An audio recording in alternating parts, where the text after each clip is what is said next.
Ask Canadian officials and they'll say the counter-tariffs Ottawa imposed on American products were a dollar-for-dollar response to U.S. tariffs imposed on Canadian steel and aluminum.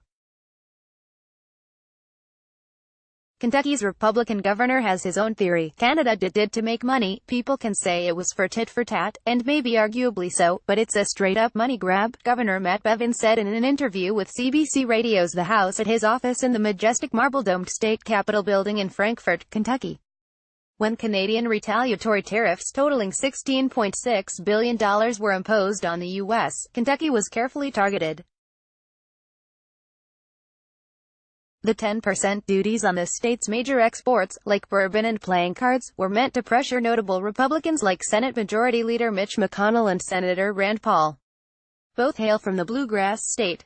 Since July, the Canada Border Services Agency has collected nearly $300 million from the tariffs.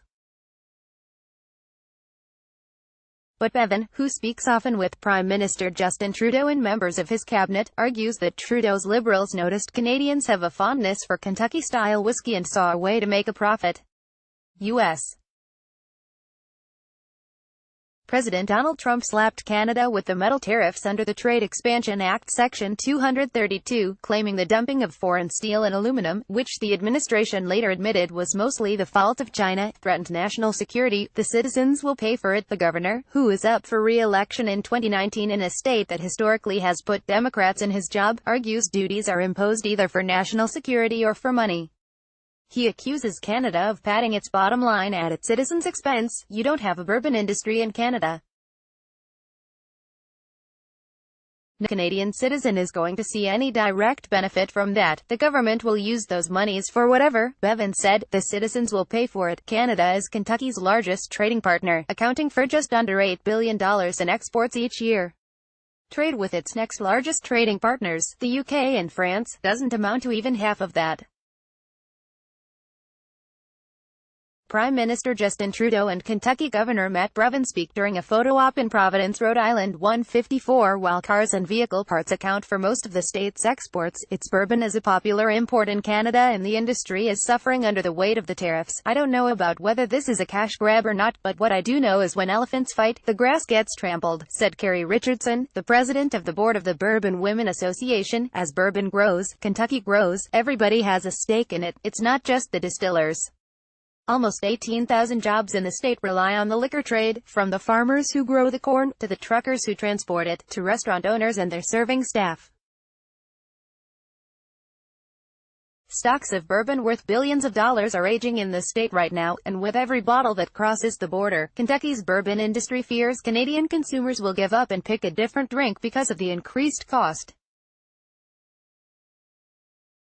Tariff tiff bled into NAFTA. Bevin bristled when asked about his stance on tariffs, insisting it wasn't his place to weigh in on how long the duties should remain in place.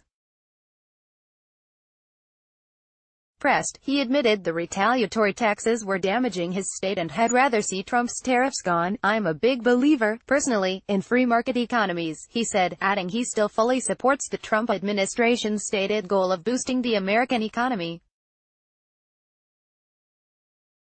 Now that a new USMCA trade deal is provisionally in place, Bevin said he thinks it's safe to call the situation a win-win because all sides compromised. Anytime there's a negotiation of any kind, nobody ever gets everything they wanted. Trump repeatedly tried to use the tariff threats as a way to exert leverage in the American side's favor. If countries will not make fair deals with us, they will be tariffed, he tweeted in September.